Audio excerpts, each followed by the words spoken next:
कपड़े धोने वाली बहू। शादी के पहले से ही विभा को कपड़े धोने का बड़ा शौक था। कभी नल के नीचे तो कभी तालाब के पास। अरे मेरी नीली वाली लुंगी नहीं दिख रही है। विभा की अम्मा कहाँ रखी है लुंगी? अरे वो तो विभा ने परसों ही धोकर रखी थी आपकी अलमारी में, देखो वहीं होगी। वो ना मैंने आज धो दी, मुझे लगा कि गंदी हो गई होगी। अरे कैसे गंदी हो गई थी? उसे तो मैंने पहना भी नहीं। हे भगवान, इस लड़की के कपड़े धोने की आदत से परेशान हो गया हूँ मैं।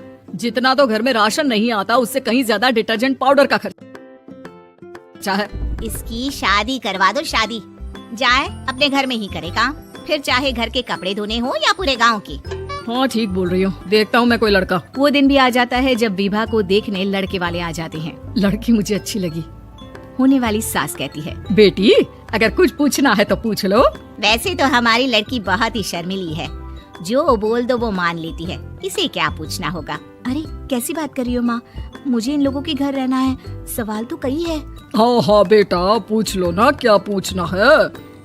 आप लोगों के घर कपड़े कौन धोता है? सास का मुंह बन जाता है।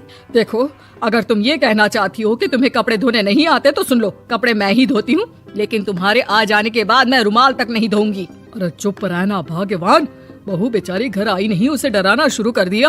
वो क्या है ना बिटिया, अभी तक तो ये कल्लू की माँ ही धोती थी, लेकिन अब तुम्हारे पापा तो दहेज में वॉशिंग मशीन देंगे ही। तभी विभा की माँ बोल पड़ती है, सवाल भी पूछा तो क्या। वैसे भाई साहब, मशीन की तो फिर भी कपड़े धोने की कैपेसिटी होती है, मतलब जो बिटिया दे रहे हैं ना विभा, इसे कपड़े धोने का बहुत शौक है। ये आप लोगों के क्या, आस पड़ोस गांव मोहल्ले सबके कपड़े धो दे और उफ तक ना करे। बाहर देखा नहीं आपने कितने कपड़े सूख रहे हैं, सब हमारी बिटिया ने ही तो धोए हैं। बस भी करो ना माँ, शर्म आ रही इतनी तारीफ सुनकर।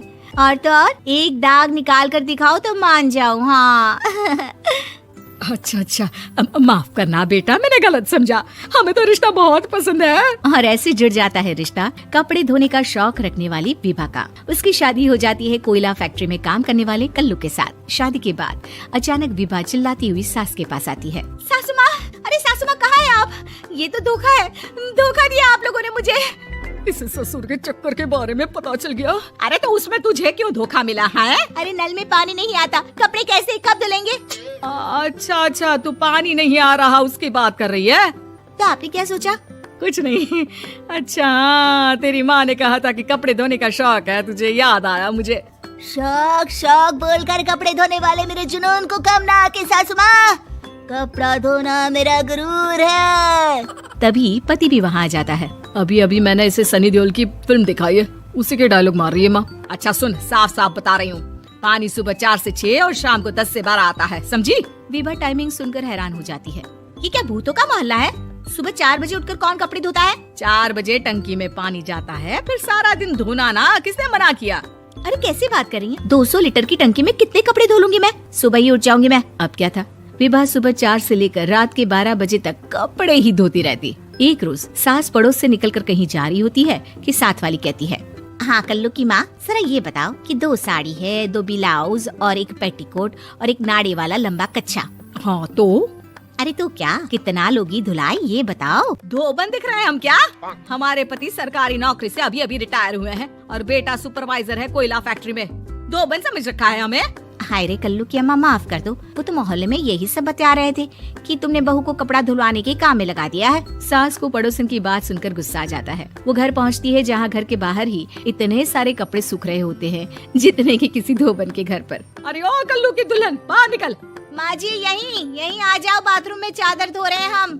अरे अभी हम धोते हैं, तुमको बाहर निकलो। ये आस पड़ोस वाले बोल रहे हैं कि हम बहू से कपड़े धुलवा कर उसे कपड़ा धोने वाली बना दिए हैं। अरे छोड़ो ना माँ जी, किन लोगों की बातों में आती हो?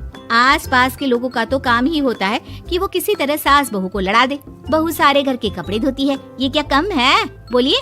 सास को भी लग जाता है कि वो बहू का ये सनकीपन नहीं छुड़वा सकती, इससे अच्छा है कि खुद ही चुप हो जाए। एक रोज सास और बहू मंदिर जाते हैं, जहाँ सास की साड़ी वहाँ खड़ी भीख मांगने वाली से मिलती है। माँ जी क्या बात है, आपकी साड़ी उस भिखारन से कितनी मिल रही है ना? हाँ देखो तो दोनों की साड़ी मिल रही है। क्या बात है कल्लू की अम्मा, तुम खुद को तो अफसर की बीवी बताती हो और ऐसी सिंपल सी प्लेन साड़ी पहनकर घूमती हो। सिंपल और प्लेन नहीं है ये साड़ी। तो क्या सोने के धागे से फूल बने हैं? कुछ भी सासू माँ, कुछ भी। हाँ बने थे इस साड़ी में सोने के धागे से फूल। मेरे पति लेकर आए थे मद्रास से स्पेशली मेरे लिए 10,000 की। लगता है भाई साहब इस भिखारन के लिए भी सेम टू सेम साड़ी लेकर आए होंगे 10,000 की।